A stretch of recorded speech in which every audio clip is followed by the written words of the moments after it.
સુરતનો સૌથી નાનો વોર્ડ પણ રાજકીય રીતે સૌથી ઇમ્પોર્ટન્ટ. અહીં જીત કોને લેવી એ નક્કી કરે છે ઓબીસી મતદારો. વોર્ડ નંબર 15 કરંજ મગોબ વરાછા અને લિંબાયતને જોડતો વિસ્તાર.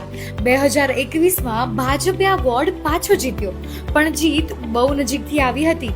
ભાજપને મળ્યા હતા લગભગ 54,000 મત અને આમ આદમી પાર્ટી રહી ગઈ હતી માત્ર 9,000 મતથી પાછળ. કોંગ્રેસ તો ત્રીજા નંબરે જ ખસાઈ ગઈ હતી. પણ હવે ફરીથી સીન બદલાઈ રહ્યો છે. મતદારો ઘટીને માત્ર 48,000 રહ્યા છે. એટલે કે આ વખતે દરેક મત ગેમ ચેન્જર છે.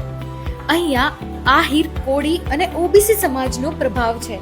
અને સાચી વાત કહીએ તો એ જ લોકો જીત અને હાર નક્કી કરે છે. મોટા ભાગના લોકો ડાયમંડ અને ટેક્સટાઇલ સાથે જોડાયેલા છે. પણ એક મિનિટ, શું તમને એની ગ્રાઉન્ડ રિયાલિટી ખબર છે? ટ્રાફિકનો કંટાળો, ટેક્સટાઇલ ટ્રકોનો જામ, રસ્તા અને ડ્રેનેજના પ્રશ્નો અને સાથે પ્રદૂષણ અને ગંદકી. તો હવે સવાલ એ છે, ભાજપ ફરી જીતશે કે આ વખતે વોટર્સ કંઈક સરપ્રાઈઝ આપવાના છે?